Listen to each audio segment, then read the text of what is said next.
I think things in our lives find us. We just have to have the awareness to see it and to actionize it. Um, this idea of breathing found me. I didn't even realize I was breathing until I was 34 years old. It might sound wild, but we take 20,000 breaths a day, but I didn't know what I was doing. I didn't know how I was breathing and how that mattered until my one of my best friends, who's a therapist, called it out. He's like, "Hey, man, I could see you're breathing into your chest. Do you realize that?"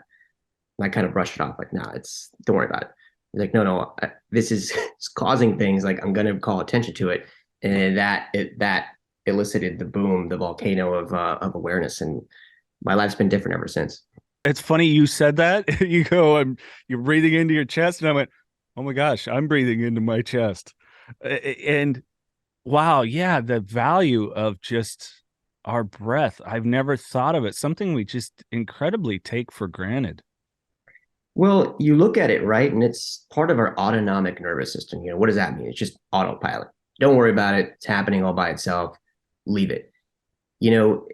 It's while it's part of the autonomic nervous system, it's automatic. We actually do have control over it.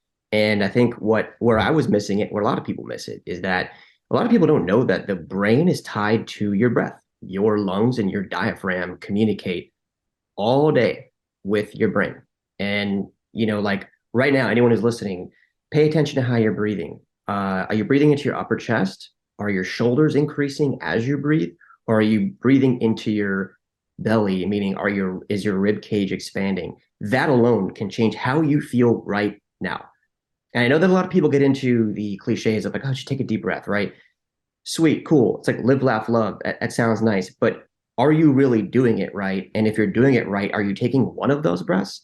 Because if you breathe 20,000 times a day, one breath is not going to make a difference. If you can change the pace of your breath, that's going to change your state of mind. And I think what I like to talk about is, man, it's hard to control all the thoughts, right? 50,000 thoughts per day. That's a lot of thinking.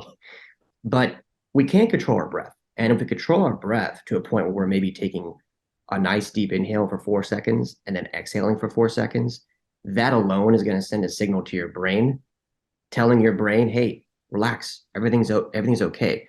Rather than living in that intermediate phase of fight or flight, which just means you're like kind of tight. Doesn't mean you're freaking out, doesn't mean that you're, about to explode, but we are just caught in this rhythm of being tight. And you could tell, and that's where my therapist friend told me, he's like, hey man, I could tell your shoulders a little kind of tense.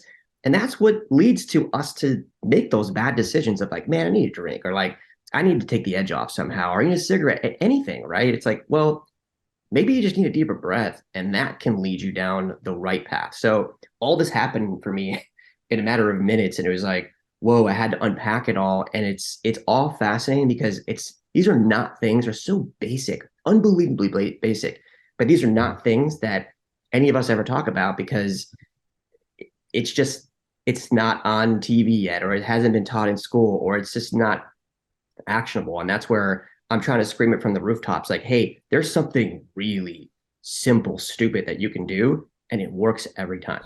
This is the Knockin' Doorz Down podcast, featuring celebrities, experts, and everyday people who have overcome adversities, including addiction, mental health, and trauma, to live purposeful lives. And that's what Knockin' Doorz Down is all about.